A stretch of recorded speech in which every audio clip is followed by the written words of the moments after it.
Welcome to a harrowing journey of autonomy and emancipation as we delve into a tale of psychological manipulation and a struggle for independence. Today, we're unpacking a powerful story of a young man's rebellion against a lifetime of control and the chaotic fallout that reshapes his world. For context, hi, I'm Crare, or as of late, Delta Kruger. Need to get that fixed. I'm the 27-year-old lad of this story. I am considered a high-functioning autistic individual, officially disabled by government standards. My mother for a long time, but especially these past 4 years, has been taking in and managing my checks from the government to keep the household afloat, making use of everything but $100 of it, which often got absorbed in moments of crisis as well since I didn't spend much. And while doing so was sowing seeds of doubt and fear into my mind about ever learning to live on my own, stating I was very far from ever reaching that. I myself didn't really try to struggle or push my way out. Even when I turned 18, she offered to sign me up as a dependent, but I thankfully declined. I decided, for the good of the family, to keep working with them. That changed about 4 years ago. 4 years ago, my developmentally held back brain decided to say, oh, now it's time to teenager, and I suddenly craved independence, looking every which way for a way to flee gracefully. Every time, though, there was some unfortunate situation or action that meant that if I left with my 2 incomes, my mother became my PSW, which that has its own irony later on, the family would fall apart, and I'd be dooming all the animals, some of which were never listed on our lease at the time, and were hidden every inspection. Now what happens when you cage a teenager that so desperately wants to be their own thing? They get rebellious. 3 years ago, I got a therapist through my state insurance program, and after venting all the hoops my mom was making me jump through, and all the work that was piled on me due to mother's bum knee, and the stupid high expectations of me that would always end up creating screaming matches to her over those 3 years, she finally said to me, as of roughly a week ago from this post, that literally sounds like an abuse case. I initially dismissed that and said, I'll keep it in mind, as we ended the call that day, only to then immediately after get chewed out for jumping on a request my mom made earlier in the day, as she had requested research for something that'd make another lengthy story. But regardless, she basically chewed me out for hounding her in an ill mental state due to current situation, despite telling me 5 minutes prior to do the research for her. That's when I went back to my room and texted my therapist to start filling out the paperwork.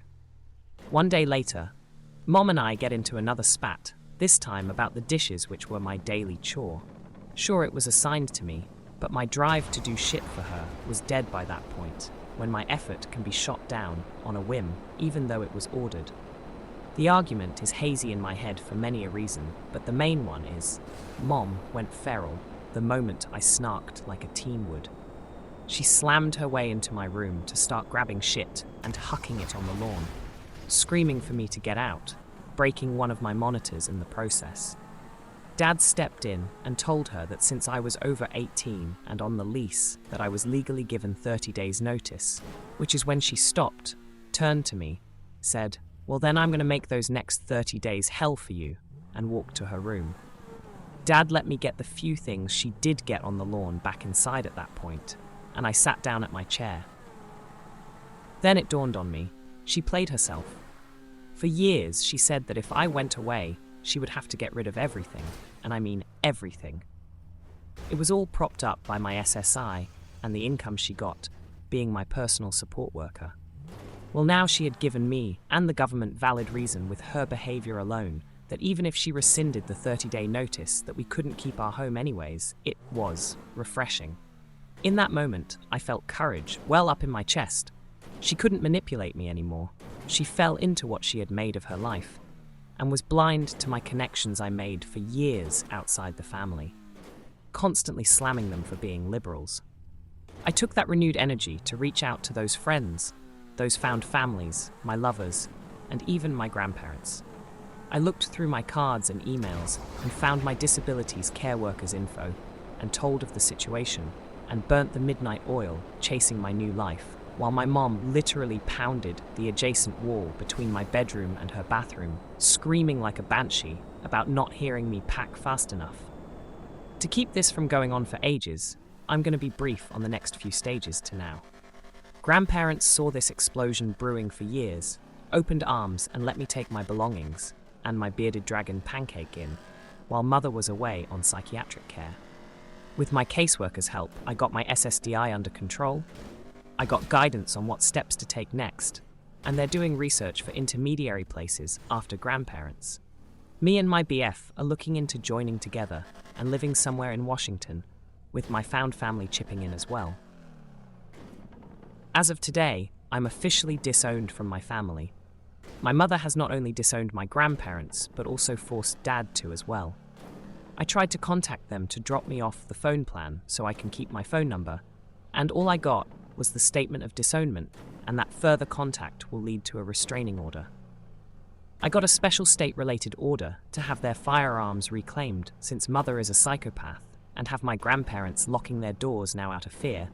I'm waiting for my case manager to get back to me to have my documents extracted from their residence. And basically, all I got to do is play the waiting game, watching my parents burn because Mom pushed all their connections away. Even my brother, who's stoic as all hell, showed he was ready to fly too. So the main thing to take away from this is learn to value yourself and judge the words of those even closest to you, for you never know if you're just a pay pig to your own mother. If people want, I can refine those breezed over parts, but that's enough to get the picture.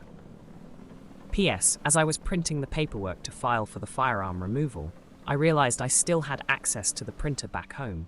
It took all my willpower to not print a fuck you message to it, and instead, I just disconnected my PC from the web-accessible printer. Despite blaming me for everything falling apart, she was the one who kicked me out, and I was always taught to not have the last word. Day 2. I have softly realized that if I'm going to be posting an update, it's best to do both a comment version and an addition to the original post through editing.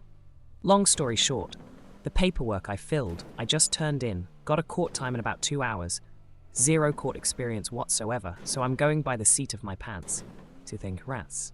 If it goes well though, my grandparents and I can sleep a little safer, knowing that if they get retaliatory, they'll have to do it with sticks and stones and not 100% pure American freedom. If you catch my drift. Day 2, Part 2. Keeping it brief, because video planned. Extreme risk protection order dismissed. Judge said I was polite and concise, but officially there was not enough evidence. High bar of standard for that petition. Getting in talks with Grandpa to see if his lawyer can rephrase all this better to the court. Day 2, Part 3. Huzzah! I finished the video, and it only got split in half because the audio fucked up. Part 1, Part 2. Day 3. Look, May, I made it on TV. I'm mildly famous, and that brings us to the end of a truly moving story about self-empowerment and the complexities of family dynamics. Remember to take care of yourselves, value your worth, and tune in for more stories that remind us of the strength found in adversity.